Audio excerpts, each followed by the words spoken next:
Assalamualaikum warahmatullahi wabarakatuh dan salam sejahtera. Baiklah, jadi hari ini kita akan teruskan dengan bab ketiga dalam biologi tingkatan 5 KSSM. So, kali ini kita akan belajar tentang nutrisi dalam tumbuhan. Jadi dalam tajuk ni akan ada beberapa benda yang kamu kena hafal lah. Tak boleh cara lain, kamu memang kena hafal sikit. So, dalam subtopik 3.1 ni kamu akan nampak lah apa yang kamu kena hafal. Okay. So, subtopik 3.1 nutrien, tak organik yang utama dalam tumbuhan lah. Okay. So nutrien yang tumbuhan perlukan, kita boleh kelaskan kepada dua, iaitu makronutrien dan juga mikronutrien. Okay. Makro dan juga mikro. Okay. Makronutrien dan mikronutrien. Okay.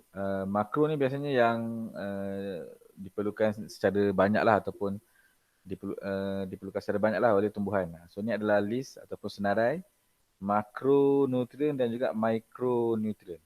Okay.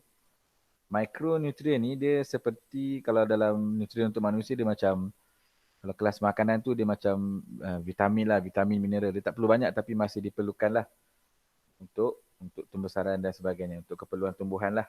Okay. Okay, makronutrien utama iaitu karbon, hidrogen dan oksigen. Itu benda yang kamu biasa dengar lah. Dan dia juga adalah antara keperluan utama lah bagi tumbuhan kan. Dan ketiga-tiga makronutrien ini, dia sangat mudah diperoleh kerana ketiga-tiga ini akan mudah didapati daripada udara. Kita boleh dapat dia dalam air dan juga dalam tanah. So ketiga-tiga ni senang untuk didapati lah. Okay. Dan nutrien-nutrien inilah, yang tiga nutrien ini, makronutrien ini yang membentuk sebahagian besar jisim kebanyakan tumbuhan lah. Okay. So tumbuhan kebiasaannya jarang sangatlah mengalami kekurangan karbon, kekurangan oksigen. Sebab benda-benda ni memang ada di sekeliling lah. Okay. Dan nutrien yang lain untuk melengkapkan pertumbuhan ataupun kesihatan tumbuhan, dia boleh ambil daripada garam mineral yang larut dalam tanah lah. Biasanya diperoleh daripada pembajaan. Proses kita baja pokok tu lah.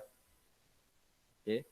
So ni antara yang cikgu screenshot daripada buku teks lah, makronutrien. Kamu akan dapat lihat fungsi dan juga kesan apa jadi kalau kurang benda tu. So inilah yang cikgu kata kena sedikit kena ambil tahu dan hafal lah. Okay.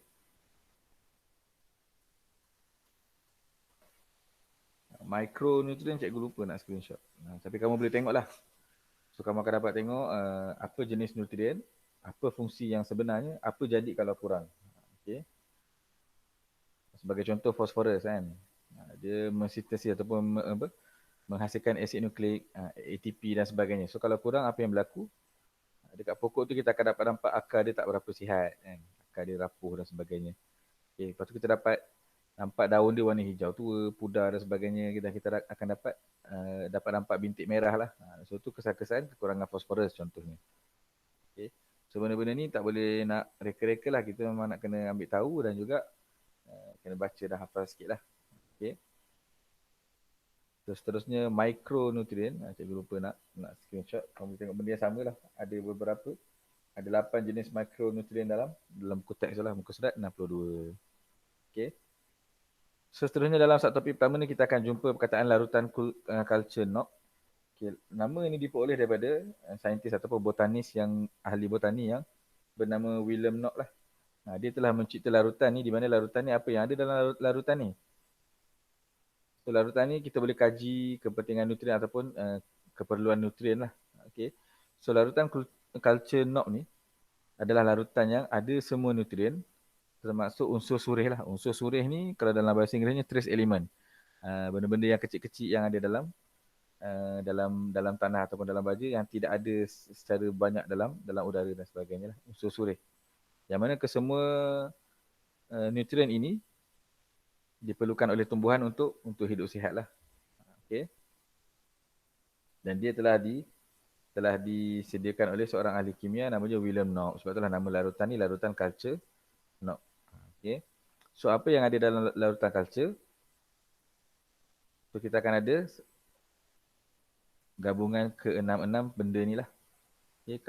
Kalsium nitrat, kalium nitrat, kalium dihydrogen fosfat, magnesium sulfat, Okay, ferrum 3 fosfat dan juga isolin.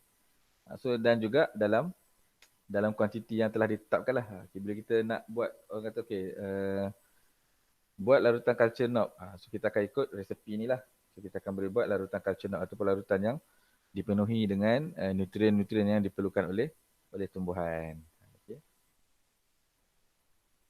So selesai subtopik 3.1. 3.1 ni lebih kepada pengenalan makronutrien dan juga mikronutrien kepada kamu lah. Jadi kamu perlu ambil tahu apakah nutrien yang disenaraikan di dalam makronutrien dan apa nutrien yang disenaraikan dalam mikronutrien. Dan juga kamu kena ambil tahu apakah resepi untuk membuat larutan culture knob tu. Okay, so hanya itu sahaja untuk subtopik 3.1. Kita akan jumpa dalam video lain dalam subtopik 3.2. Okay, terima kasih kerana mendengar. Assalamualaikum warahmatullahi wabarakatuh.